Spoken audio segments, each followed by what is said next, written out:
If y'all knew what we just had to go through over the 30 minutes to be able to get this audio hooked up the right way, y'all would be worshiping at my feetsies. Well, maybe David Kahn's. We are back from Greenville, been on assignment, trying to turn the page, get back into the baseball mode.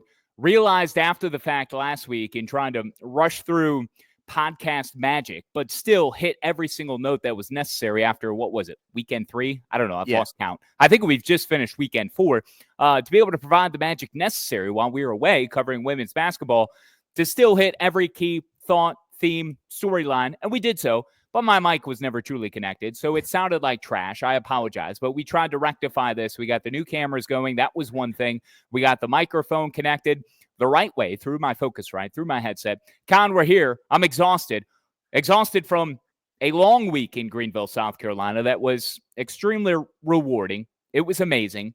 We followed along. We bookmarked tweets. We sent each other things on Twitter. I couldn't begin to get through everything that you shared with me in the college baseball world. But my man, we are here for, 45 minutes, an hour to do as best we can to get back on that horse and talk college baseball. And we're happy you're along for the ride, Kahn. Good to see you again, as if I didn't have enough time with you already, sharing a room with you for 7 days. I was going to say, we've had too much time together. This is a teaser for Hoover for us. Now, granted, I appreciate the drive to Greenville a lot more than the drive to and from Hoover. 2.5 versus 7.5. Big difference.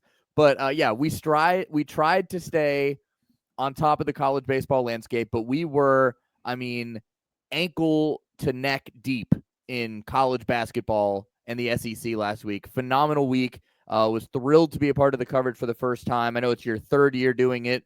Love the city of Greenville. The SEC put on a tremendous event. Congrats to South Carolina on winning their third consecutive SEC women's basketball tournament crown, their 9th overall. Just a absolutely phenomenal performance all week from Dawn Staley's Gamecocks en route to what's going to be probably another run to the Final Four and maybe a national championship again for her team. But yeah, college baseball, we're here. I can't tell you everything that happened. I just can't. We didn't have the bandwidth for it. But we are here. I'm also dead. I was looking like a zombie yesterday in the office, just walking around. People were like, dude, are you okay? I'm like, no. God bless you for making it into the office. I opened my eyes to get the dog out in the morning around 8 o'clock and sent my boss a text saying, hey, I'm not going to make it in today. Hopefully you're all right with that. I'm working from home. I need to recharge a little bit, knowing what this week still entails for us, because it is technically championship week on the men's side. We've had a few automatic bursts, tickets that have been punched. Monday night, I was already rolling on some audio, some final calls. We had Wofford and who else? Troy out of the Sun Belt, Wofford out of the SoCon. So, all these big league tournaments on the men's side are going to take shape. You're on the board and producing and in studio for West Virginia. I'm with Duke. So we're still very much plugged in to basketball, which is going to be pulling us away from baseball. But at least our boots are here. We are home. We are sleeping in our own beds, and we're working towards normalcy. There's no doubt about that. And our next podcast, by the way, look at that beautiful, luscious, gorgeous Borgo ball that Kahn, for all of our YouTube viewers, help us continue to build up this channel, please. Dugouts, Dumbbells, Dingers, no special characters. And wherever you're listening across the College Sports Now podcast network, thank you. I am Kyle Schassburger. That is David Kahn. And the Borgo ball, Blake sent it in the mail, a 4-pack. It was on my desk when I returned to the office this morning, the morning of Tuesday, March 11th. And I can't wait to do some demonstrations, to pitch to Kahn, to strike out my daughter later on this afternoon and evening when I pick her up from school. It's going to be scintillating content for sure. But more on the Borgo ball. We have a Borgo ball moment that delivered from this past weekend. We'll circle back to that. We'll give the dudes the hat tips, the social displays of affection, STA, the only kind of displays of affection that are allowed on this program, and certainly in my eyes, in the everyday life that I operate, because PDA is non-acceptable. And it's starting to get a little too outrageous. In the gyms, the kissing, the smooching, the hand-holding. Look, you can do it outside. You can walk down the street. You can be in a restaurant, whatever. Just don't be over the top, all right? There's a line, and too many people out there are crossing those lines. Final note, though, on Greenville, Kahn, because a week from now when we do this show, we are going to be filling out brackets because Selection Sunday is just 5 days away. So you and I are going to be going through an entire 68-team bracket. on the men's side and filling that bad boy out. We might as well do a women's one too at Why some not? point while we're giving baseball content. But that is a tradition unlike any other that is coming up next Tuesday on March 18th. So stay tuned for that. Still the cadence of one time per week until we get through the national championship on both the men's and the women's side. Then we'll tick that up to Tuesdays and Thursdays. We'll begin to have some luxurious guests as well, share the 3D spotlight with us. So, but Kahn, with Greenville, it's always the interactions for me that are my favorite away from the games that we are calling, away from the, and you might, can you wipe your camera? Your camera keeps getting. No, it wasn't my camera. It's because I showed the baseball to the camera and it focused on that, so it had to refocus. That's why I put my hand. Okay. Yeah, we're good. That's why I put my hand up to refocus it. Okay, I didn't know if like you just got uglier overnight, or you know, that's entirely possible. That could have happened.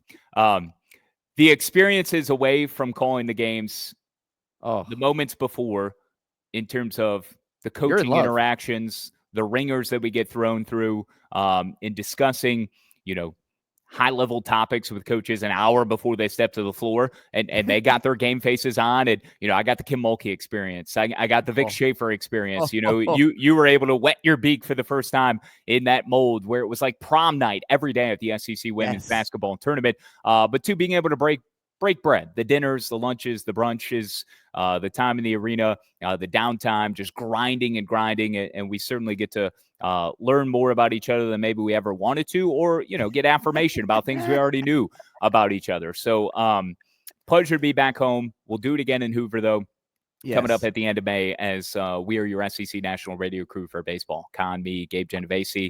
Hat tip as well to Rob Joyce, who was coordinating and running point on that all this past week. Stephen Hartzell, who runs the College Sports Now SEC aspect of Learfield in this company. So, yeah, check out our stuff, because they're in Nashville this week for the men's side. So if you don't have the Varsity Network app yet, please do it. You can listen to all the SEC national coverage for basketball, but two, all of these baseball games from all of our Learfield partners that you can find on this app also. And not a lot of sound for this show. We'll have highlights again between now and the College World Series that we like to play back, and all this radio magic. And we love to, saunter into that space and hearing from our favorite voices. I do have a Tony Vitello cut that I want to get to at one point after another grand slam we found the on same Tuesday. Thing. Yep. Yeah. Well, I think I shared this with you, but I do have it. We will bring that at some point. But let's shape shift now our way back into the baseball lane, because what was it? 7 last week? You called your shot with a couple, but now 2 undefeateds remain. Tennessee, holy moly. And there's still that underlining issue about Alberto Ozuna, #FreeBerto, which is circulating across the Big Vol Twitter pages. And even Andrew Fisher, slugger for Tennessee, has got the hashtag going. And if you go and look at what he posted on Twitter yesterday, you know, calling out the NCAA and misleading him, I mean, it's a mess. Give us some clarity. If you're going to put out a blanket waiver and allow JUCO guys to get certain amounts of eligibility back in years, and he uproots his life in Tampa, where he was going to spend his final year playing baseball, and then learns that, hey, there's this blanket waiver, and I can go back and I can go to Tennessee, to the reigning national champions, and help bolster an already stacked lineup. He leaves Tampa, but still has been unable to play because the NCAA has not heard his case, or not, rendered any sort of ruling. They haven't communicated to him at all. So you've got that with Tennessee. It's a soap opera. It always is, every single year, for different reasons, Kahn. But my God, I know you have a lot of numbers to get to in box score bingo. We'll do that. We'll preview the midweek slate and the weekend also. But Florida State is that other undefeated team. So it's just those two that haven't lost a game to this point. Yep, it is. And Tennessee at 16-0, Florida State at 15-0.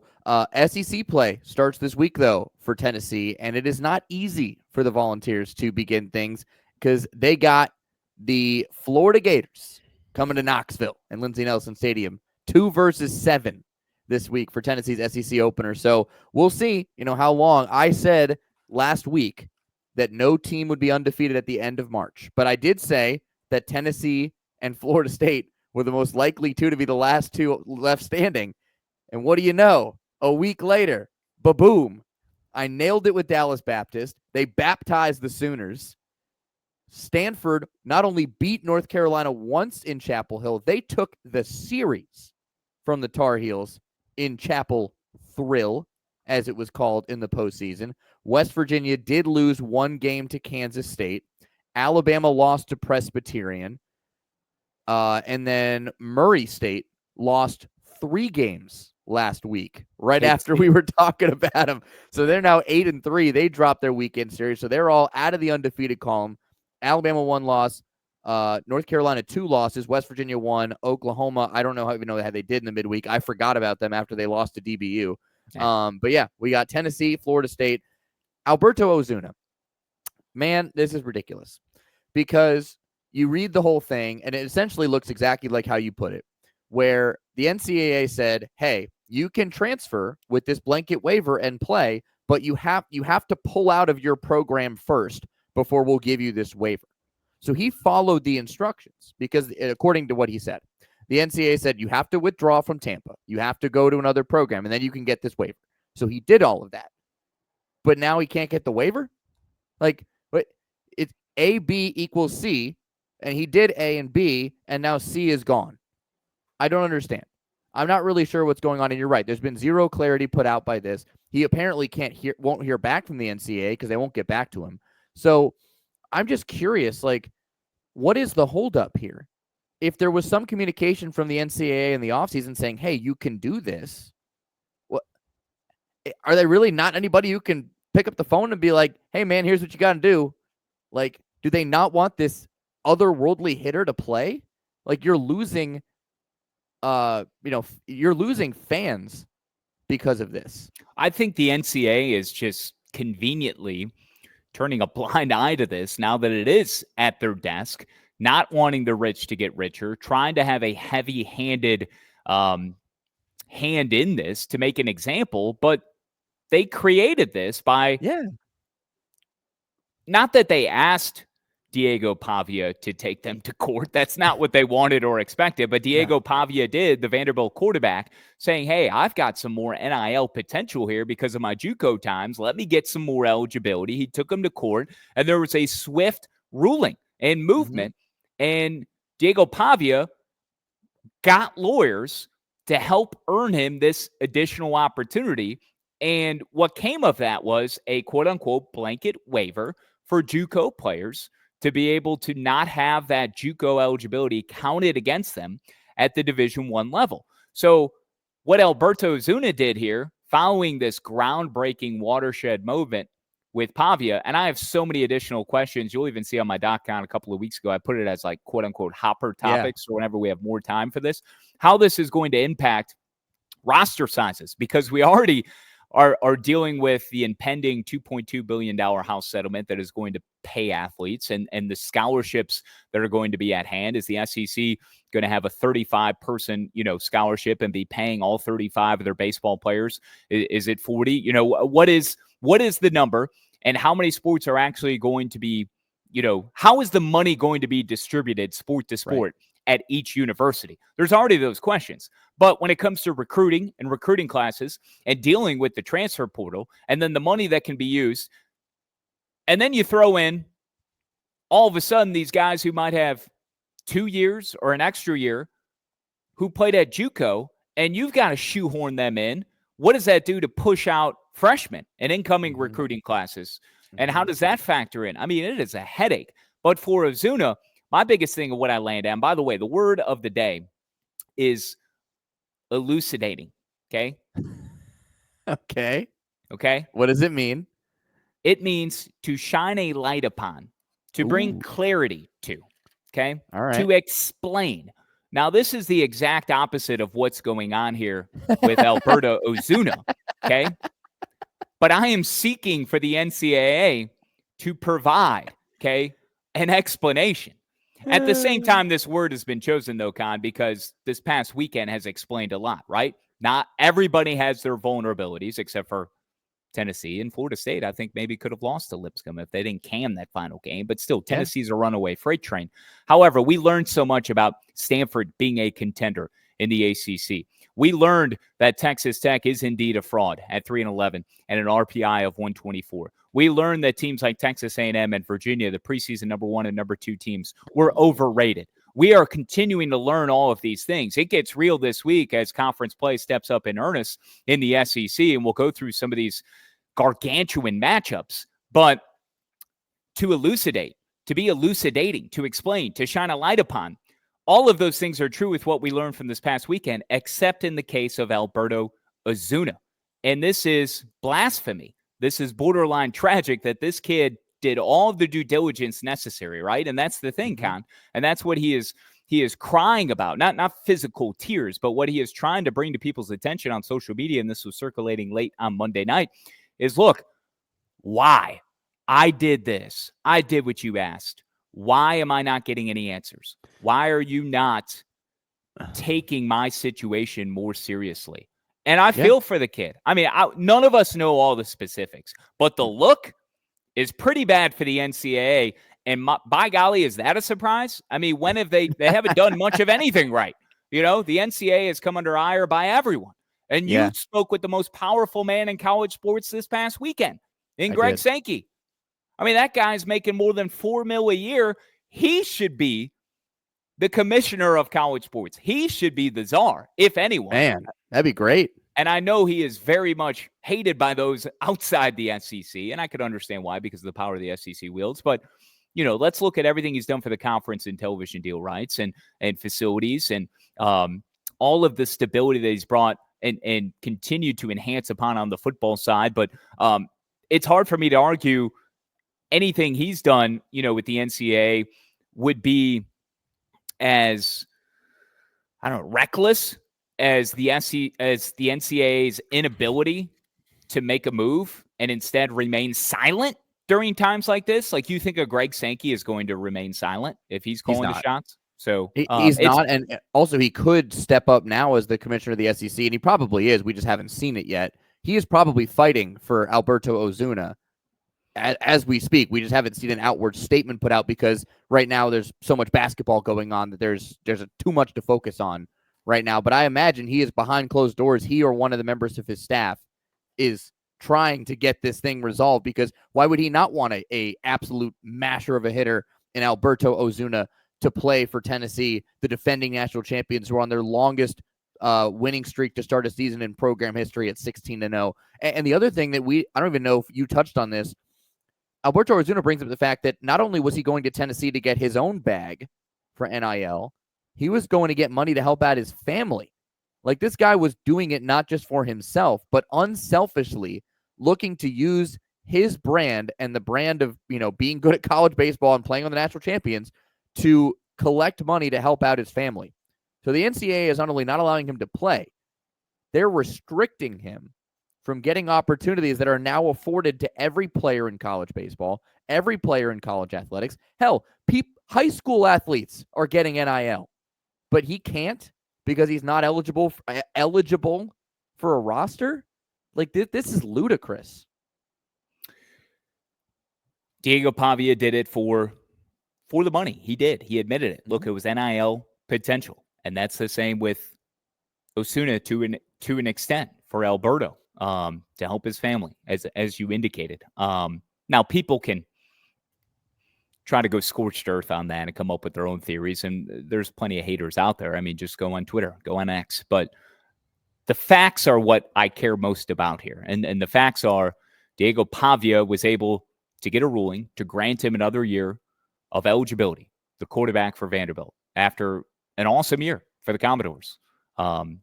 And it's the same thing that Alberto Ozuna is doing, and he's not getting the same benefit of the doubt. It's, as I said at the beginning, it's heavy-handed. And this is a guy who certainly would provide a huge jolt to a team that already looks like a wrecking ball. I've got numbers.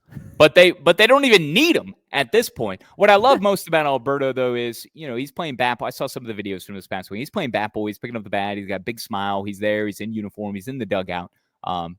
He's practicing. Saw some of his, you know, scrimmages before the season started. I mean, this guy is blasting balls deep over that Lindsey Nelson Stadium wall, over a lot of the renovated seating areas beyond the wall as well. I mean, this guy has such tremendous raw power, and really, as fans, we're being robbed of seeing what this guy can do in the SEC for the reigning national champion. But I care, again, I'll close my thought on this. I care most about the principle here. And why is the NCAA deciding and picking and choosing on who can get this blanket waiver and who cannot? And from the looks of it, from what we read in Ozuna's statement on Monday night, he's not even getting a callback. No, he's heard from nobody. Yeah. It's like he's getting ghosted by the NCAA. Like, this is college baseball's version of dating and getting ghosted on the apps. Like, that man hopped on Hinge, sent the opening message, got a response, got a like, got the phone number, and then got ghosted. He did all the hard work. He just didn't get to go on the first date. Yeah. That's a great comparison. Great metaphor. I've been there many times. Same. It was not good. Many times. It's not a good feeling. It's horrible. Luckily, we are both in happy relationships right now, so it's okay. But, like, goddamn, it's not great. Oh, Lordy. Anyways, you want to talk about some no-hitters? Yeah, we can. I mean, is there anything to add on Stanford, though? Because I think, going to Chapel Hill, climbing into the top 25, they win 13-9 in a game where it became a bullpen game on Friday night. Okay, so much for Jason DeCaro in that one because the Tar Heel ace went 4 1/3, 8 runs, 7 earned, 7 hits. Became the Stanford starter. Forget his name. I think he went 3 1/3. A bullpen game and an offensive explosion that saw the Cardinal win 13-9. Then game 2, they get run ruled in 7 innings, 11-1, and then come back the very next day, the Cardinal at the Bosch, and shut out the Tar Heels for the first time since DBU did it in Chapel Hill at the Bosch in 2020. So we're talking 5 seasons, and the first time in ACC play since a year earlier in 2019 when NC State did it. Tar Heels don't get shut out at home, ever. Preseason top 5 team. Now they get knocked down a peg or two in the top 25 rankings. Stanford comes in and enters at 18 as Oklahoma State falls out. Cardinal looked to be, and David Esker, this looks to be a bounce back, 4 series type year that I think is going to make things in the ACC more interesting than any of us were willing to give credence to at the start of the year. So Rentaro Sasaki went over on Sunday. Stretch of reaching base in 14 consecutive games snapped. He's still hitting over 300. Here, the thing about Rentaro, there was an over-under, I think, from the D1 baseball guys on how many home runs he would 20, have. Yeah. He hasn't hit a single home run yet. Nope. I would have hammered that under. Not one. But Stanford takes 2 out of 3. Good on them, man. That's pretty cool. And I think I'd have to look at the schedule again here in a moment. I'll let you riff and react, but I think they're at home and they get Duke this week. They are. That's correct. So they have Duke and Cal both on the farm, Palo Alto. Duke and Cal coming in next weekend. So Duke has to go across the country now after Stanford made the cross-country trip and took 2 out of 3 from North Carolina. Shout out Branson Larson, grand slam and 6 RBIs in that game, 1 win, 13-9. And then it was the Joey Votchko show on Sunday with 5 1/3 shutout innings, 6 strikeouts, and then Aiden Keenan really took the wheel and drove him home to that victory. And actually, it's funny enough that you bring up Stanford because Stanford is actually my social display of affection for the week. So I'll just go ahead and knock that out of the way right now. Do it. As I'm gonna share my screen and I'm gonna show you why they are my social display of affection. Here we go. Stanford Cardinal. Hi, first time trying at ACC baseball. We'll have a road series win at number 4. To go, please, with the flight emoji. Thank you. Stanford wins 7-0. Bam. Social display of affection. Stanford Cardinal. There it is right there. All right. I love the savage tweets, okay?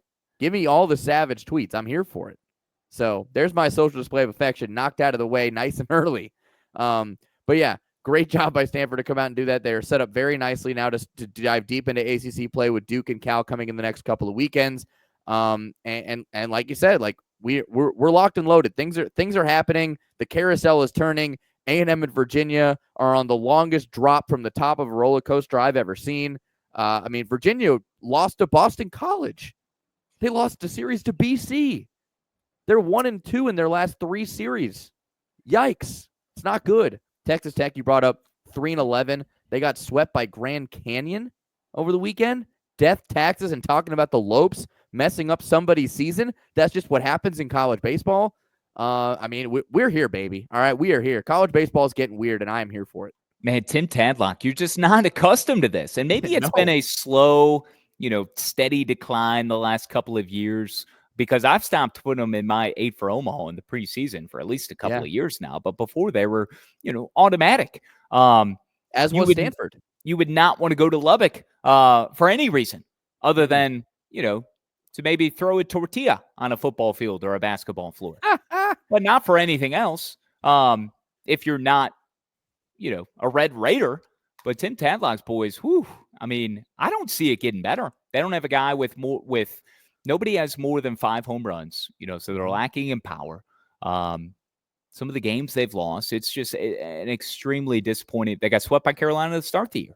And now, Grand Canyon. Impressive by Carolina, but not as impressive anymore because their RPI is dipping to 124. And it's still too early to start talking about RPI because the number 1 team in the country right now, RPI-wise, is UT Rio Grande Valley. All right?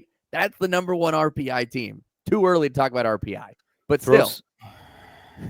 Throw some respect on UT RGV. The Vaqueros. The Vaqueros, who are number 1 in RPI. They have won 7 straight games. Yeah. I think we need to get Derek Matlock, former recruiting coordinator at West Virginia for 5 seasons, spent 19 at Texas. I think that guy is streaking towards an appearance on Dugouts, Dumbbells, and Dingers. Yes. If the Vaqueros, these cowboys, Vaquero, Spanish for cowboys, an expert horse rider, okay? One that can herd cattle. These Vaqueros continue to surge, and I think they will because I think they knock off Southern Miss tonight. We'll give you the lineup card here before we get off. I mean, is that your surefire lock? It is. They just swept New Orleans. I mean, the Southland. How about the Southland Conference and Rio Grande Valley? Yeah. The Vaqueros, who have won 7 in a row. I think they pick up 8 in a row, and they got another opportunity to build upon that this weekend. But, I love what they're doing. I love what the Vaqueros are doing. Number 1 RPI, it's way too early. However, Texas A&M, you go 3-2 this past week. You have plummeted all the way to 19th in the top 25 rankings. Virginia, I don't even know what you're at right now because I'm not logged into D1Baseball.com on my PC computer in here, and I don't want to get you off my screen on my laptop because when you click on the top 25, it still isn't updated on D1. We need to send a note.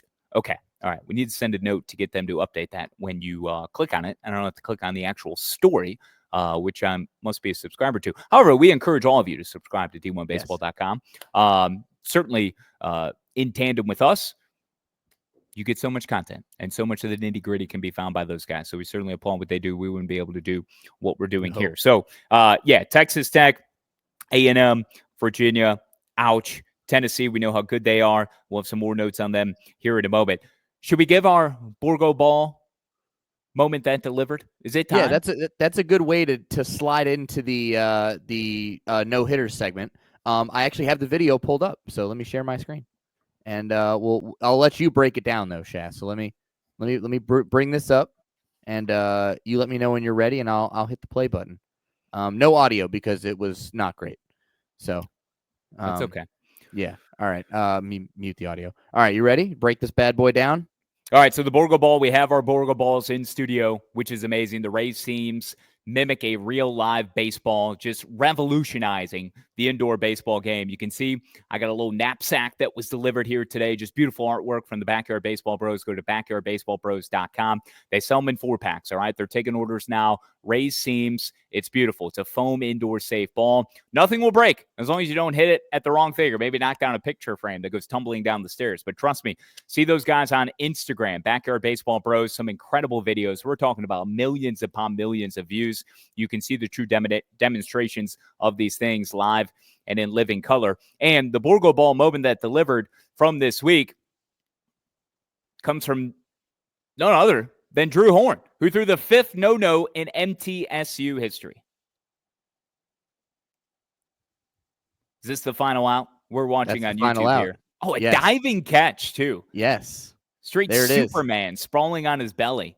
One more time for you, everybody. It's Eston Snyder, by the way, in center field, who makes a sprawling catch to end the game and secure the 5th no-hitter in Middle Tennessee State Blue Raider baseball history.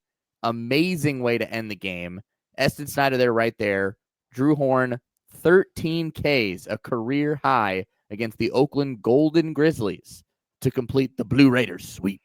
5-0 on Sunday. What was the total pitches on Horn? I believe it was 110. 110, 13 Yes, Ks, 110. as you indicated. He had 7 strikeouts, 1 walk through the first 4 innings. In the 8th inning, he had a 10-pitch inning, which included his last and final strikeout of 13. I mean, this guy was dealing. Had an automatic, 2 total walks. And of those 13 strikeouts, 6 of them were looking. Drew Horn, a no-no this past weekend. One of a few, but the only one to do it all by his lonesome over a 9-inning ballgame. No. Then we have combined hitters. We had combined. Blake Gillespie for Charlotte went all on his own. Well, forgive me, Blake Gillespie. Enlighten us. So I will. So first of all, Middle Tennessee was the second 9-inning complete or no-hitter in program history. Chandler Alderman had an 8-inning no-no for them last year. So back-to-back years, MTSU has a no-no. For Charlotte, Mr. Blake Gillespie, and I want you to look this man up as I do. Give me your patented. I've already insulted him. I already insulted him by not knowing that he had a no-hitter. So thanks for giving me the heads up there. Well, listen, I put it on the doc. You just didn't notice it. Blake Gillespie blanks James Madison on Friday, series opener, 9 innings, 1 walk, 11 Ks. However, he faced the minimum number of batters, Schass, because the lone batter he walked, very next pitch, thrown out trying to steal. So he faced the minimum 27 batters. He joins Ronnie Honeycutt, no relation to Vance, I checked, as the only players in program history with a no-hitter for Charlotte.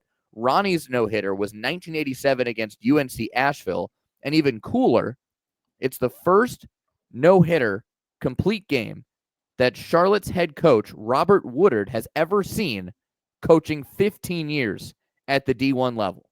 First one for him.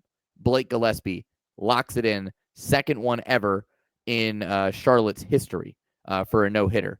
The one you're talking about was the combined no-no from Tennessee. That was the 5-pitcher dealio that was started by Liam Doyle on Friday night for Tennessee against the Bonnies of St. Bonaventure.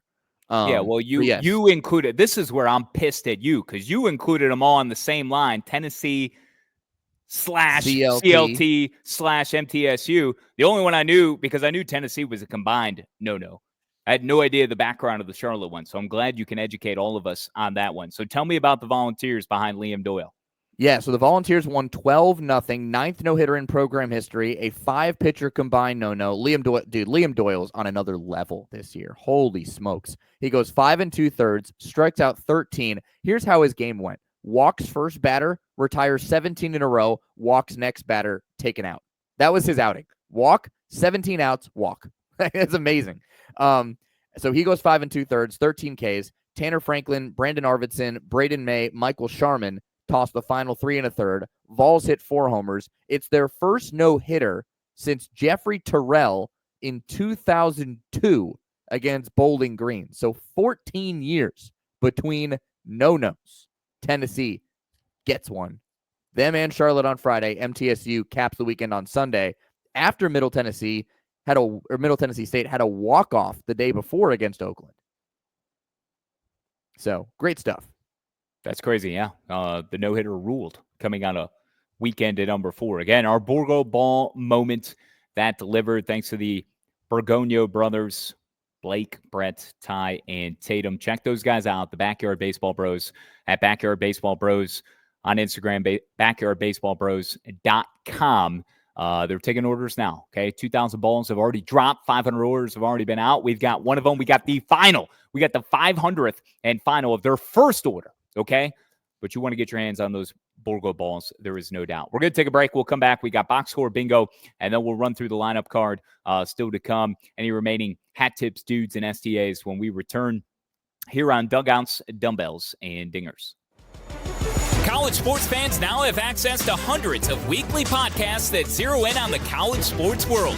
Now available in the Varsity Podcast Network and part of the new Varsity app. The app is free and available from wherever you get your favorite apps. Download the Varsity app today to have access to hundreds of national podcasts as well as your favorite team-focused podcasts. The Varsity Podcast Network, now available for free on the Varsity app. Download from the App Store and listen today. Which schools will take home the prestigious Learfield Directors Cup as the top college athletic programs for the 2024-25 college athletics season? You can follow the standings of your favorite team or alma mater at L Directors Cup on Twitter and online at thedirectorscup.com. Trophies will be awarded in June 2025 to the winning institutions in all college sports divisions. Learfield Directors Cup, the crowning achievement in college athletics. I got my Borgo ball here. I could juggle, Kahn. Can you juggle? I can juggle with one ball, maybe two. I mean, that's not juggling. It needs to be at least three. Shut your butt, okay? Beauty is in the eye of the beholder. Mick Schaefer told me that, all right? It's all relative. Look at this. 2 Borgo balls, huh? That's juggling in the book of one cow, Schassburger. Hey, we were talking Tennessee, so take me through these Grand Slam numbers before holy smoke, we encapsulize the George Mason 23-run inning a week ago. Okay, let me just tell you, Tennessee is on another level right now, dude. So Tennessee currently leads the country in home runs with 49. They have 184 RBIs right now. It's stupid. They're currently averaging more than 3 home runs a game. LSU's record, by the way, back in 1997 was 2.69. So I did a little on-pace calculations because it's just what I do. So if you do the minimum number of games Tennessee could play, which would be 56 games. Let's say they complete the college baseball regular season, no games are canceled, and they play 1 game in Hoover and they lose and their season is over. That's not going to happen. But let's just say it does, okay? If they go 56 games, they would end, based on their on-pace right now, they would come up with 172 home runs, which would be 16 shy of LSU's record of 188. And LSU did that in 70 games back in 1997. Yeah. And they would come up with 644 RBIs, which would be 111 shy of the record set by Wichita State in 71 games back in 1981. But of course, what did I do? I did the on-pace numbers for if they play the same number of games that LSU and Wichita State did. So if Tennessee plays 70 games like LSU did in 97, they would come up with 214 home runs, which would blow LSU's record out of the water. And they would come up with 817 RBIs, which would smack Wichita State's record from 1981. So LSU is on a torrid pace right now.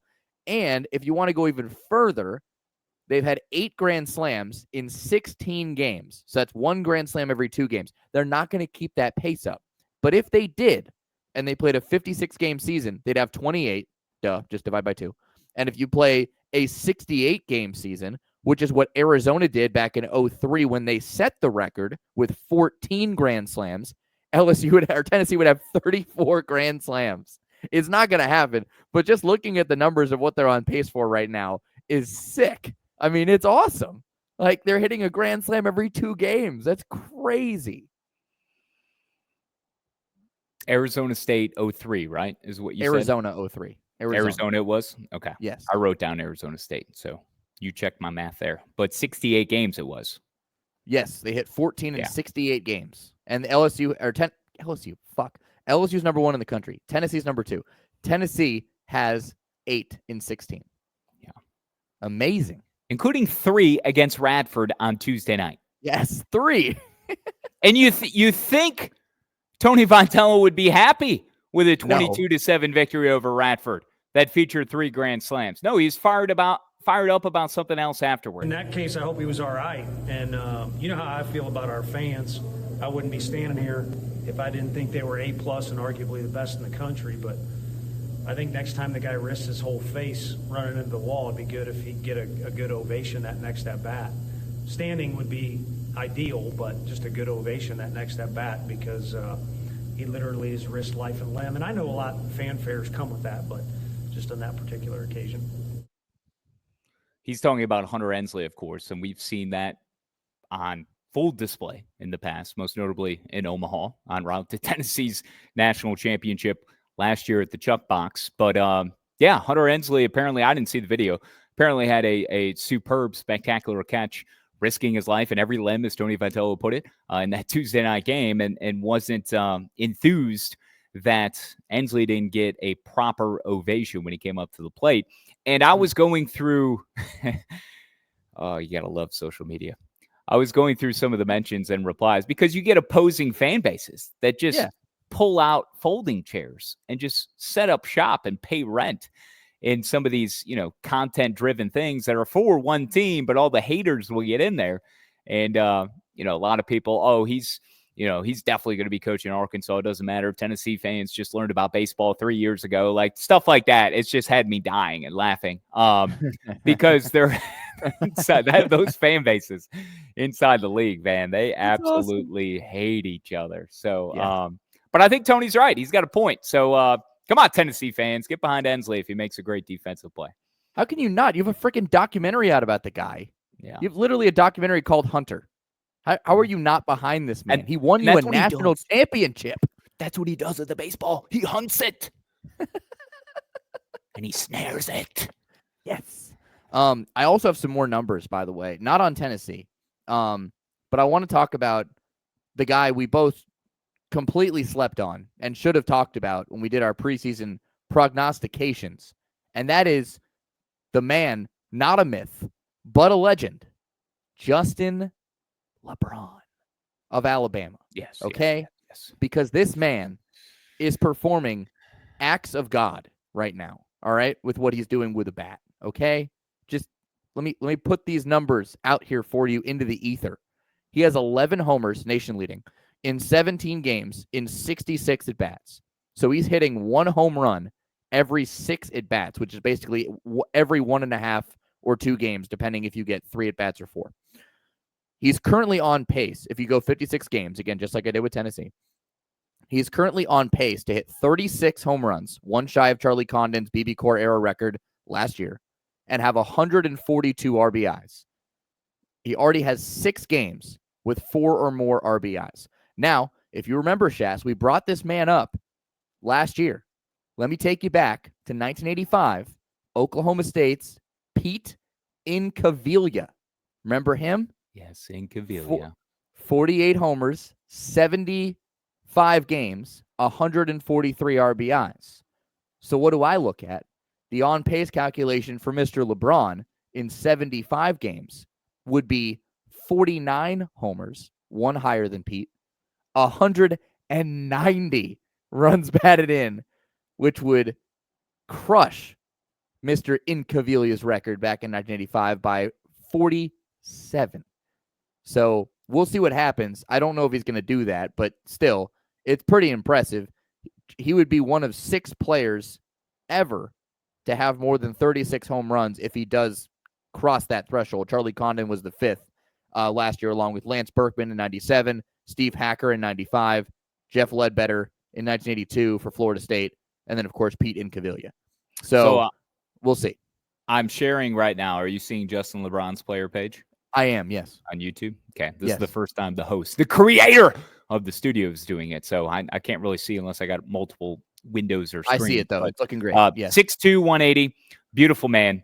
Love the Permy look, the Jerry curl that flows out the side of each head. Yeah, well, he's 6'2", but he's wiry. He's 180. But he's a premier defender, too. I mean, this guy has got it all. He's the total package. So many honors, just last year as a freshman. But, yeah, Justin LeBron, if that's a name you don't know, you certainly know it now. I mean, it is household at this point. I mean, you're leading the country in home runs. You're leading them in RBI, 43 RBIs. I mean, it's just 6 more than second place right now. Yeah, and he's hitting 394. So I think they lose to UAB tonight. I'm just saying. I don't know if I'm ready to lock it in, but UAB beat Auburn last week at Regents Field in Birmingham. So UAB 13-3. How about the Fighting David Cranes? Happy birthday, David Crane. It's his birthday today. Oh, thank you for the reminder. I haven't been on social yet, so there you go. I was texting him quite a bit. We were discussing, here's another basketball angle. Please don't leave us, because this is what makes us great. We infuse a lot of other sports and relative things in our lives and what we do. I've received a lot of anonymous feedback that we have too much baseball talk on this podcast. So it's good that we drift. Oh, you have? Okay. Yes. All right. Okay. Well, yeah, we try to mix it up. So, a little peek behind the curtain here for this week. We have schools that we coordinate, that we manage. Basically, we run Point On, and you're dealing with tournaments. You're dealing with the logistics of, being at one venue across one game for sure. If you win multiple games, you're there till you lose type thing. There's a little something we all operate by that's called a bracket. Okay. And we will be filling one out in real time Tuesday for the men's NCAA Division I championship, which features 68 teams, which, is announced live on air. It'll be Adam Zucker. Gumble, rest in peace, please. Pour one out. But it'll be the Zook man who does it. I might fill out a bracket in real time for one of the first times. Have an empty one and just fill it out myself. But those brackets are live and instantaneous for everyone to download, and all the bracket challenges are available. And, for people that aren't sports fans, it's what another cool thing about how sports can unite and bring us all together in fun ways, because it doesn't matter how much you know about certain teams or matchups or their history or the way they played, their trajectory, whatever it is for that given year. You can simply pick a team to win based on their colors or mascots. And you may go further than, myself or David Kahn, just because of the randomness that happens. And that's the beauty of tournament time, right? Well, that's a long Borgo ball on the ground. That's a long soliloquy to basically set up my point about brackets and the American, which Tim Pernetti, formerly a disciple of IMG, then IMG College, Learfield, IMG College, which is now Learfield. But Pernetti was a part of the program back when it was IMG and was one of our fearless leaders who was focused in the closing billboards. We'd like to thank Tim Pernetti. Yes. By the deep voice guy. Pernetti has become the commissioner of the AAC. Don't call it the AAC. It's the American, all right? Dude sent out a memo before the football season, wanted to make sure he conditioned everyone. So here's a baseball tie. When you're talking American baseball, never refer to it to the AAC, or Tim Pernetti might find you and put you behind bars. Anyways, he has that much fervor, okay, to be able to get the branding right, yet does not have the foresight to get his people to punch the clock Sunday night to create a bracket on their website that removes the seed numbers and actually puts the names. Now, as of 5:15 p.m. on Monday, there still were no names. And this morning, as of 10 a.m., there still were no names. The tournament starts tomorrow with one game that's not even at the main site, Dickies Arena. I mean, this is just amateur hour. Yeah, they're playing one at the Super Pit between Charlotte and Rice, because Dickies Arena isn't even letting them in Fort Worth. Anyways, all this to say, it's still not updated. I just checked. It's Dickies still not Arena updated. is saying goodbye to the AAC. Say some, do some to the American. Okay, no, I might need a job from Pernetti at some point. I don't want to go too hard, but still, how about still not updated? How about your public relations people and your website gives me a bracket with the team names on it? This is almost as god awful as the Big 12 going all black. Which, Con, correct me if I'm wrong. Gone. They got rid of the all black. It's white. Thank God. Yes, it's fixed. They fixed it. They did it right because so many people, including us, put them on blast, rightfully. Because what on earth are you doing creating a all-black bracket? Even if you print that in grayscale, you're still going to waste a crap-load of toner. I mean, look, we got print the brackets. We have the wall of brackets in this office, okay? I'm going to print them. Don't you dare make me waste Michelle Fink's black toner, okay? Not only do we have the wall of brackets, but we have one individual in particular, and you know exactly who I'm talking about. And I hope he's listening to this so he can, feel the celebratory remarks that I'm about to give to him. This man will print a forest. Every game note for every team this man produces in studio. He's wearing out the cartridge to an extent where we've got to have a closed casket burial service for that printer afterwards. Okay. But respect, that's who you are. And we all know it. So, and you're very good at your job because of it. So do you, but, the American, the AAC, American, get it together, folks. Get it together. It's embarrassing. Honestly, that's a little embarrassing because all it takes is going in and just literally taking out 9 seed and putting in whoever it is, taking out 4 seed, putting in Tulane, and re-upload. It takes about 10 minutes, maybe. I don't know how your website coding works, but for me, it would take about 10 minutes. Brutal, man. I had to go onto Twitter, get the graphic, which was not in high resolution by the American either, and print that out. And I couldn't even print it in grayscale, so I had to print it in color, which it's a dark blue background. So I wasted Michelle's toner. Sorry, Michelle. Like, blame the American. Go call Tim Pernetti. Well, Lil Birdie told me, too, their baseball scenarios, I think, last year, which they feature 8 teams. The 8 seeds go, I think, to the American in Clearwater.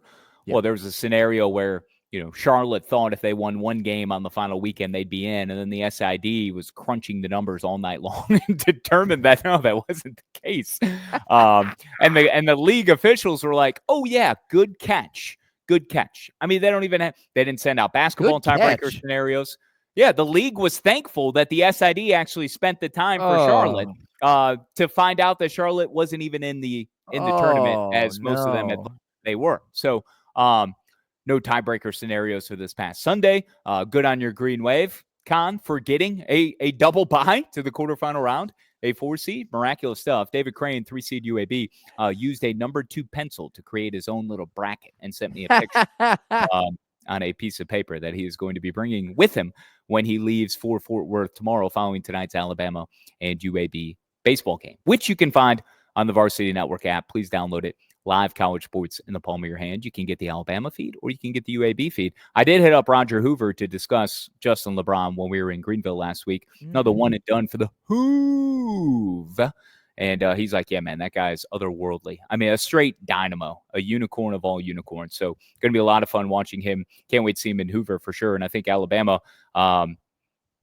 is definitely a team that can maybe get to Omaha this year. So George Mason, Kahn, 23 runs in 1 inning on Tuesday. Excuse me? 7-inning ball game. They win 26-6. In the second inning against Holy Cross, they set an NCAA Division I record, breaking one that had stood for 42 years, surpassing Valpo of 2010, Wichita State of 84, Penn State of 83, who had all scored 21 runs in a single frame. Instead, it was the Patriots of George Mason in the second inning Tuesday against Holy Cross. They scored 23. This following, we've cataloged all of this over the last couple of weeks. Oregon had 35 runs in a game. You had that 58 combined run, 7-inning game between Rhode Island and William and Mary. I mean, a mercy rule, a run rule, just depriving us of 65, 70 combined runs that certainly we were on pace for. The thing about George Mason's game against Holy Cross, Kahn, 23 runs in a single inning, not a single home run. There were no bombs. And the first guy got out, bunting out to third base. So they did all this with 1 out, which was similar to that Indiana State inning I think we had out of weekend number 2, where the first guy got out and then they poured it on. So there's 1 out in the frame.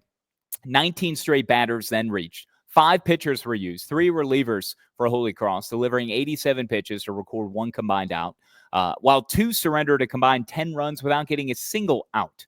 So James Quinn-IRONS, you read that right. You heard that right. Quinn-IRONS, capital I, and then RONS. I capitalized it on the .com because to bring light to the fact that his last name is hyphenated with the word irons, I went to his bio page, the reigning 8'10" Under Armour Player of the Week after an 11-16 outburst for George Mason across 4 games, 10 RBIs, double, triple, home run, 9 runs, 3 walks. I think he had 4 hits in the game against Holy Cross on Tuesday where George Mason scored 23 runs.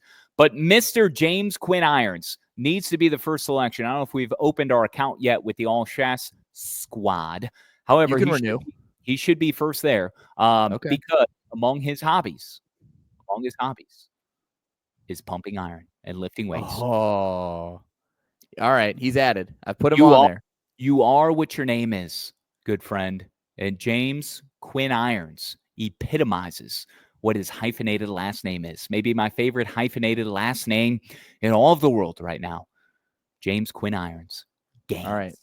He's on there, the outfielder for George Mason, the first selection for the 2025 All Schass squad. I have put him on there. That is amazing. I was unaware that this happened. I just saw it on the doc. I was too busy record chasing. That's incredible. Wow. Amazing stuff. Well done. Way to find that, Schass, because I did look for a concerted amount of time to find a box score bingo, and I didn't. So I went on, record chasing like crazy. So it's cool that we broke an NCAA record that lasted for 42 years, because I actually wanted to bring up some of the craziest college baseball records that will never be broken, at least we think. I found an article called College Baseball's Most Unbreakable Records, and I wanted to read you some of them because I think they're incredible. We've touched on LSU's home run record in 97. That might get broken. Who knows? John McBroom for Air Force, May 10th, 1967. He went 9 for 9 in a single game. 5 extra base hits, 4 singles, 19 total bases, drove in 12 runs in a single game. I don't think that's ever going to get broken. If you have 9 at-bats in a single game, there's a problem, okay? And how many hits? 9 for 9. 9 for 9. Okay. Yeah, 9 for 9. Robin Ventura had a 58-game hitting streak in 1987. Amazing. Phil Stevenson of Wichita State, 420 career runs scored in a 4-year career. The next closest to reaching that, 320, BYU's Gary Cooper. No one's even sniffed Mr. Stevenson's record. You have George Plender, who tossed 57 2/3 consecutive scoreless innings for Vermont from 1954 to 1955. So actually, that record became, I just read the paragraph, it became 60 when it stretched across the year. So that's crazy. He's also among the first to master the knuckle curve. Fun fact about George Plender. And then Arizona State, I think we talked about this in the past. They went 506 straight games without being shut out. That's nearly 10 years without being shut out. So I just wanted to bring those to light because we were talking about a lot of records and stuff. So I had that pulled up, wanted to share that knowledge with our listeners. I appreciate you doing that. Those are some bonkers records and figures that I agree with you. I don't think they'll ever be broken. But then again, many people probably thought 21 runs in an inning wasn't possible. 42 years. So wild stuff. Okay, final break. Come back, running through the lineup card, touch on everything else, empty the notebook when we return on Dugouts, Dumbbells, and Dingers. A true teammate takes on every day with a winner's attitude, gets up when they fall down, and leaves it all on the field. There's a group of teammates who do all these things every single day. But they're more than your typical athlete. They're kids dealing with unthinkable medical circumstances. Team Impact matches children facing serious illness or disability with college sports teams, creating a long-term, life-changing experience for everyone involved. Help us get all kids in the game. Visit teamimpact.org. Team Impact. All in, all together. Hi, this is Rob Joyce. Each week, I'm joined by her Hoopstats Megan Gower as we break down the latest in women's basketball across the country on College Sports Now. We've got analysis, expert guests, the latest bracketology breakdowns, and more. From coast to coast, we've got you covered with all of the action now through the Final Four in April. Search College Sports Now wherever you get your podcasts, and check out herhoopstats.com for all of your women's basketball needs. Kahn, let's work backwards because you already gave us your social display of affection. I want to give you mine.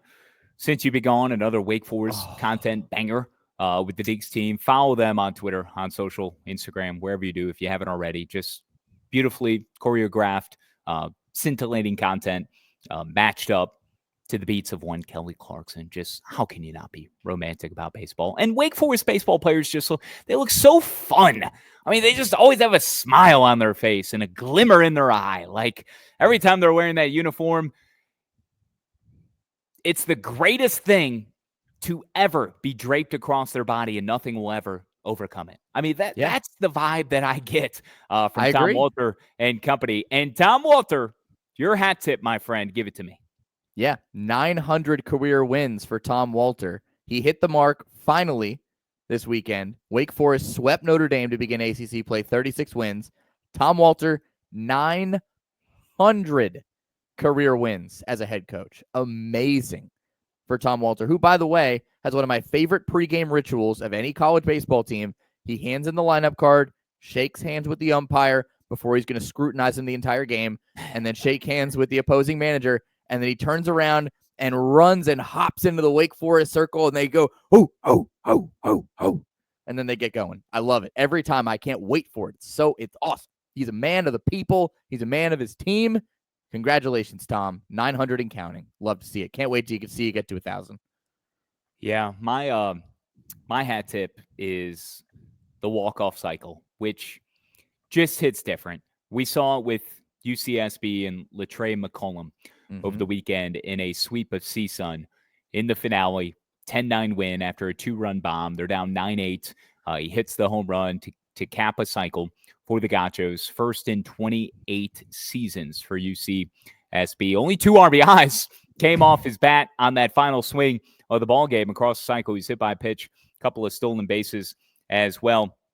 UCSB is going out of state for the first time this weekend as they visit Hawaii. Hawaii inexplicably dropped a series to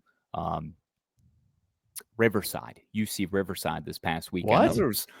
There's always kind of an outside shot. I know some of the content makers, even our, I'll say, and we all work together. We're all doing the same thing, trying to grow the game. But I know the 11.7 guys have been really gung-ho on trying to get Hawaii to host a regional, and how cool that would be to get teams going all the way out there. So that dream might be dead already this early, because you cannot drop a series to UC Riverside at home. However, good opportunity with UCSB coming in this upcoming weekend. So that is my hat tip. I did have one other SDA. I was seeing if I could share, but I think everyone who either listens or watches this show and certainly pays somewhat attention to college baseball, you wouldn't be listening to us this deep into the show, as we're more than 60 minutes in, and not have seen this already. Brian Quigley, who is a super fan for Coastal Carolina, and my God, I don't know how he has the time in his life to be able to churn out the amount of content that he does. Just as a fanboy, and I mean that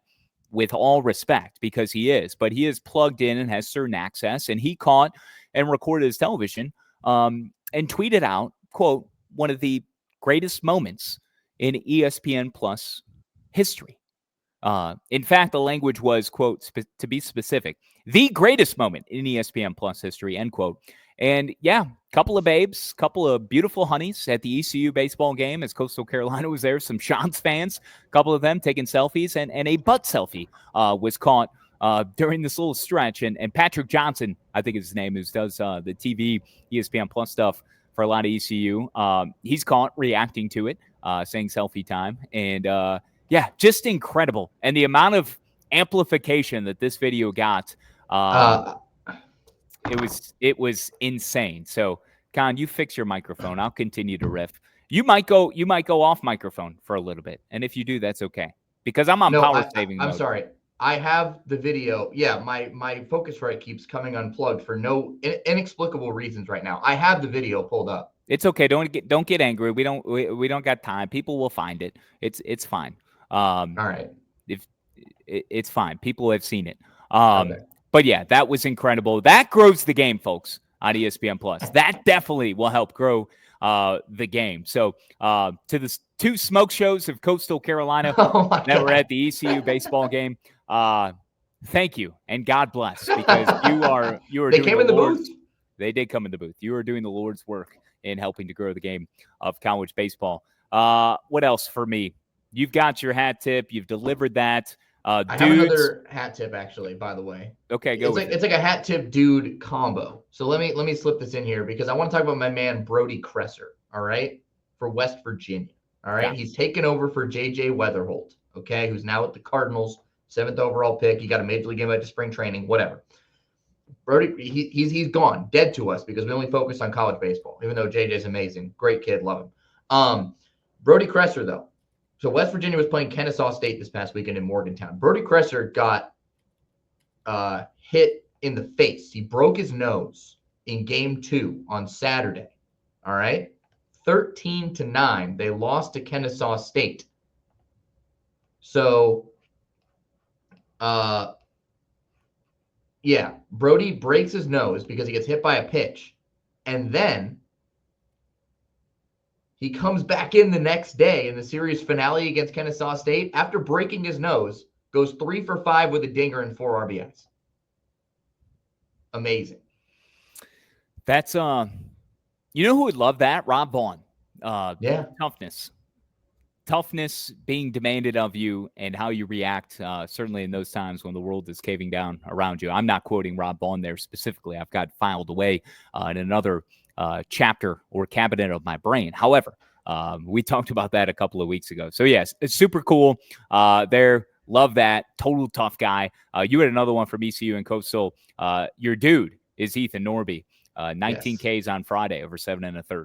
Yes, he is my dude. That's it. He shoved Wild Weekend in Greenville that you already brought up with the catching the women on the selfie cam or taking selfies on the ESPN Plus broadcast. But yeah, Ethan Norby, American record 19 strikeouts at 7 1/3, just 3 hits allowed, and 103 pitches against Coastal. But Coastal won that series, Schass. ECU lost that series in Greenville. I don't think East Carolina's going to Omaha this year, buddy. I didn't pick them. I didn't pick them to go to Omaha. I didn't either. Yeah, no, we knew better. I mean, they had like 35 new faces. I mean, they're going to rely on a true freshman to be their ace. I mean, Norby's the guy, but no, just too many question marks with this team. I will say with Coastal, I love what they're cooking up. They're going to be hosting Georgia Southern in a massive Sunbelt Series opener this weekend. But Coastal's Caden Bodine. This is according to Matt Pempin of analytics for Coastal Carolina. So their analytics guy tweeted out of 650 hitters to swing at 75 plus pitches in the zone. Only one has yet to swing and miss. Wow. And that is Caden Bodine. Caden Bodine, folks. Kahn, why don't you get out of the room, fix your mic, and get back in? I'm going to give Maximus Martin while you do that, okay? Yeah, I'm fixed. I'm good. It was the awful announcing thing that I picked up. Like it was the page that I opened. I figured it out. Okay, well, you're still talking through your computer mic and not your headset. No, I'm not. Yeah, you are. I am? Oh, yeah, you are. All right, that's goodbye. what I'm saying. Get out of the room and fix it real quick. All right. Maximus Martin is he's my dude, folks. I mean, Golden Spikes, player of the week, 8 hits, 5 home runs, 12 RBIs for K-State in a finale against William and Mary. Went 5 for 5, but 8 hits, 5 home runs, 12 RBIs against William and Mary. 2 home runs, 3 RBIs in that final game where he went 5 for 5. First inning grand slam in game 2, added a 3-run homer for the first 2-dinger effort of his career. First Wildcat to drive in 8 runs since 2018, hitting 524 with 5 dub sacks, 7 home runs, 23 RBIs, 1.735 OPS, 6 walks to 9 Ks too. Tremendous plate discipline. Second nationally in slugging, 1.143, third in batting average at 524. I mean, that's just insane. The shortstop, Kahn, can you hear me? Yes, I got you. Okay, there you go. See, you sound beautiful. Oh, yeah, that's how you rectify on the fly here. Much easier lift than what we had for 30 minutes prior to recording. And now my gym session is in peril. So the shortstop in high school was part of badminton, photography, and outdoor service clubs in high school. Maximus Martin, part of the all-name team. I mean, between him, Jet Music, Maximus Martin, and our boy from George Mason as well, who we were waxing on, Mr. James Quinn-IRONS. Yes. I mean, give all 3 of those to me. Put them on the all-name team, the all-Schass squad right now. I'm good all right. with it. All right, Maximus Martin and Jet Music getting added right now. Yeah. We'll do it. I'm supposed to ask you about your hobbies? No, we've already blown through that. Oh, we've already blown through that. Yeah. All right, never mind. Yeah, I saw that. You want to run through the lineup card then and get out of here? Because I want to go to the gym too. Yeah, that was Quinn-IRONS hobbies. Oh, which I'd already delivered to you. Oh, I read the doc wrong. Whoops, my bad. That's okay. You do a lot of things wrong, but as do I. We're human. Jesus, okay. On Tuesday, Florida State and Florida. Massive in-state rivalry. Florida got run-ruled by UCF. Hasn't been UCF since 2017. That happened last week. Now Florida's going to step into the ring against Florida State. Will the Noles lose their first game? Yes, they will. Schass, surefire lock. Gators over Noles on Tuesday. Maryland plays at Virginia. Oregon, first of 2 against Grand Canyon across the midweek series. Another 2-game midweek series to keep an eye on is Michigan. And, Michigan plays Michigan State on Wednesday. But Kansas and Minnesota, they're playing 2 games. Kansas still with only 1 loss. Minnesota playing at US Bank Stadium here in the early stages of the season as they transformed the football field to the baseball park, and they dropped 2 out of 3 to Purdue this past weekend. The Boilermakers might be for real. But back to Tuesday, Wake Forest and Coastal, DBU and OK State, UT Rio Grande Valley at Southern Miss. Give me the Vaqueros, okay? ETSU at Georgia. Kahn, what you know about the Bucks? They're 12-3, won a series over Pitt, okay? So that's spicy in Athens. Alabama and UAB. Blazers 13-3 beat Auburn, as I mentioned earlier. TCU at San Marcos. Miami at UCF. UCF now has won 6 in a row over the Gators. They're 12-3, okay, hosting a Miami team that barely won a game against UConn, or at least was able to call out one game. They nearly got swept by the Huskies over the weekend. SI UConn 11-3 at Western Kentucky, who is 15-1 on Tuesday. K-State at 9-5, visiting the Chuck Box, taking on Creighton. And then on Wednesday, Liberty at 10th-ranked Clemson, Grand Canyon. Game 2 of that 2-game mini-series. George Mason at Duke. See about our boy Quinn-IRONS, what he can do in Durham. Wichita State, who swept Missouri State, trying to get the train back on the tracks after a slow start. They're visiting Nebraska, who dropped 2 out of 3 to Washington to begin Big Ten play this past weekend. And then you got Michigan and Michigan State, too, on Wednesday before the Maize and Blue go and host USC. So that's my midweek slate. I don't know if I'm missing anything. Otherwise, you could take us through the weekend. No, I think you're good. Conference play, let's get excited. SEC play is here. We're going to find out who's for real. All right, so we can start off with a banger. Number 2, Tennessee hosting 7th-rated Florida. 3rd-rated Arkansas will welcome Ole Miss to town at 13th in the country. Vanderbilt goes to the Plains to battle number 25 Auburn. You got Alabama and A&M. Our boy Justin LeBron will continue to rake in College Station despite the bubbles flying at Bluebell Park.